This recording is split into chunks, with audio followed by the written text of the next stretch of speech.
রক্তাক্ত জুলাইয়ের ২৫ তারিখ একদিকে বিক্ষোভ দমনে র্যাবের হেলিকপ্টার ব্যবহার নিয়ে দেশ বিদেশে চলছিল আলোচনা সমালোচনা, অন্যদিকে আন্দোলন দমনে পুলিশ প্রাণঘাতী অস্ত্র ব্যবহার করছে বলে উঠে আসে অ্যামনেস্টি ইন্টারন্যাশনালের প্রতিবেদনে। এদিন আন্দোলনকারীদের উপর অভিযান বন্ধের আহ্বান জানায় জাতিসংঘ, অ্যামনেস্টি ইন্টারন্যাশনাল, যুক্তরাষ্ট্র ও কানাডা। এর মধ্যেই মেট্রো স্টেশন পরিদর্শনে এসে জনগণের কাছে বিচার চান শেখ হাসিনা।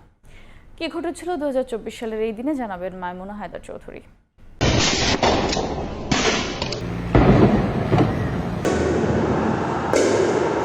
তারা কিন্তু পুলিশকে হামলা করেছে।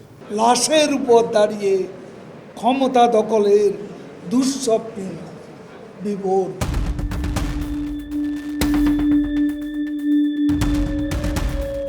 জুলাই ২০২৪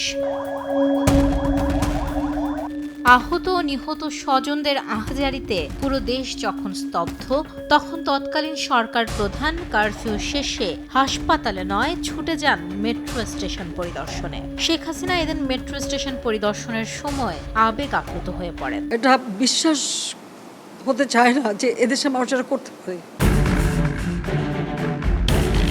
সেই ঘটনার পরপরই সামাজিক যোগাযোগ মাধ্যম ও দেয়ালিকায় উঠে আসে নাটক কম করপীয়।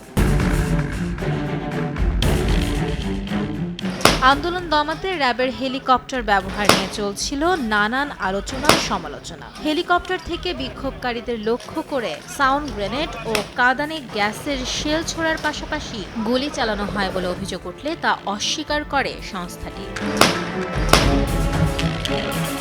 এদিকে বহির্বিশ্বে সরকারের তরফ থেকে বারবার ভুল বার্তা দেয়া হলেও আন্দোলন দমনে পুলিশ প্রাণঘাতী অস্ত্র ব্যবহার করছে বলে উঠে আসে অ্যামনেস্টি ইন্টারন্যাশনালের প্রতিবেদনে। জাতিসংঘ, অ্যামনেস্টি ইন্টারন্যাশনাল, যুক্তরাষ্ট্র, কানাডা সহ কয়েকটি দেশ এদিন আন্দোলনকারীদের উপর অভিযান বন্ধের আহ্বান জানায়।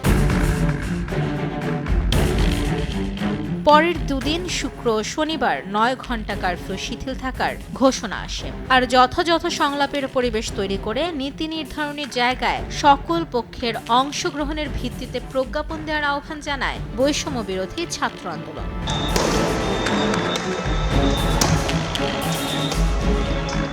সংঘর্ষে আহত হয়ে চিকিৎসাধীন আরও ৩ জনের মৃত্যু হয়। সব মিলিয়ে এদিন মৃতের সংখ্যা দাঁড়ায় ২ শতাধিকে।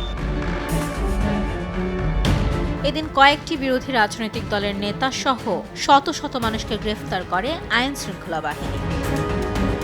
মাইমুনা হায়দার চৌধুরী, সময় সংবাদ, ঢাকা।